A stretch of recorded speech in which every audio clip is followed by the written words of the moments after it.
So spring is finally here, which is really exciting. And at Plant Life, we're currently getting ready for our most successful campaign, No Mow May. But maybe you've got some questions about No Mow May or some doubts. So let's have a chat. Let's go for a walk and see if we can answer some of those questions. So No Mow May started in 2018 as a sort of a seed of an idea about suggesting a different way of viewing your lawn or green space. Whether that is your lawn, or maybe it's a village green, or just a little bit of grass outside the front of your house, it really doesn't matter what it is. It was all about dipping your toe into this new way of thinking about your lawn. The reason we chose May is because that's when essentially all of the plants are really getting going for the season. They're really getting that spring into their step, so that was a great time to start it. But this is the crucial bit. It's not just about May. We want you to keep going for longer. We want this to be a no mow movement, not just about May. But May was a great time to start, and if you're going to change anything like this, then sometimes you have to start small before you can do it big. We want it to go into Let It Bloom June and Knee-High July.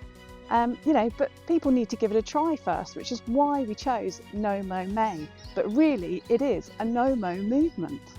Essentially, what we want is for these little patches of your lawn or village green or any green space to be more like those flower-rich meadows and pastures that once used to be so plentiful in the countryside that we've sadly lost so much of. That means leaving it or part of it to grow long over the summer and then cutting it down at the end, just like a hay meadow. Our native wildlife has adapted and thrives with this kind of grassland management practice. However, if you are worried that by the end of July you're going to have all this long grass and you're not sure how to deal with it, then don't worry, we have that covered too. You have two options. The first option is that you could follow our amazing guidance on how to tackle that long grass at the end of the year without hurting yourself or your mower.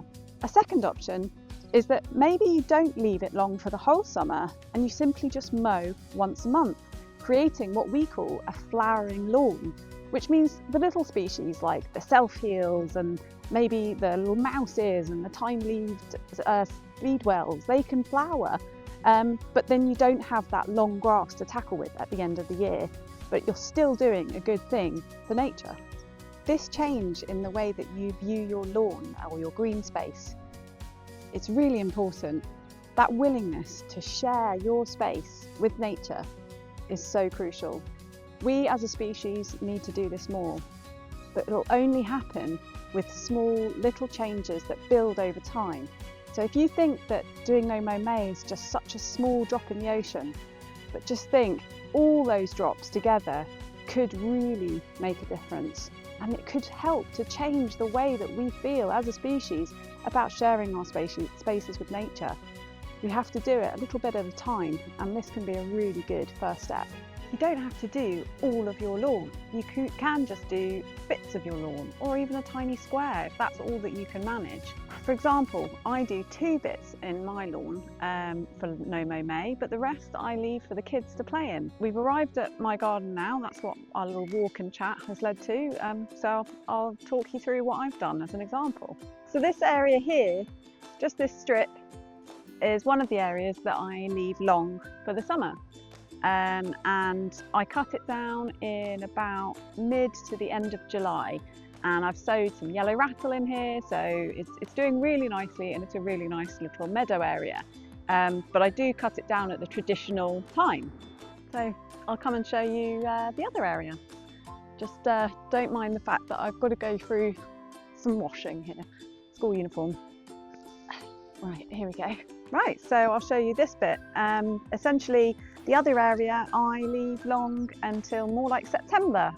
So I keep it going for some of the knapweeds that I've planted in here and the other things. But it would be fine if I cut it in July as well. But yeah, I have this area that I just keep for longer than the other area.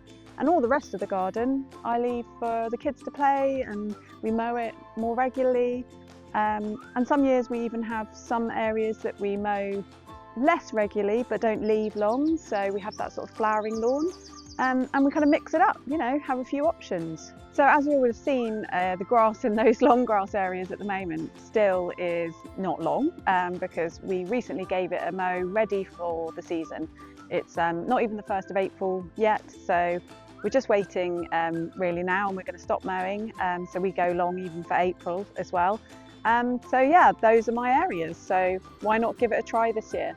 If you've got worries and concerns about the insects that have moved into your long grass areas and cutting it at the end of the year, then please don't worry. Our native insects and wildlife have thrived and adapted with the meadow management techniques that we've done for thousands of years, cutting around the mid-July mark. These critters have amazing ways of reproducing that involves pupa in the ground and finding they crawl off and find other areas of safety, like in hedges. And what you're doing, that providing that nectar and that pollen, and the structure for that time that you do, is so vital and important, and you will be having such a great positive impact. So we've talked about why it's called No Mow May and what it actually means and how it's actually a no-mow movement, and really this was just the start and the beginning of it. We've talked about how to cope with the long grass and how we've got advice and help for that, or as an alternative, how to only mow once a month instead. We've talked about how you may feel that this is an insignificant effort, but actually it's not, and if everyone did these little bits, how important that would be.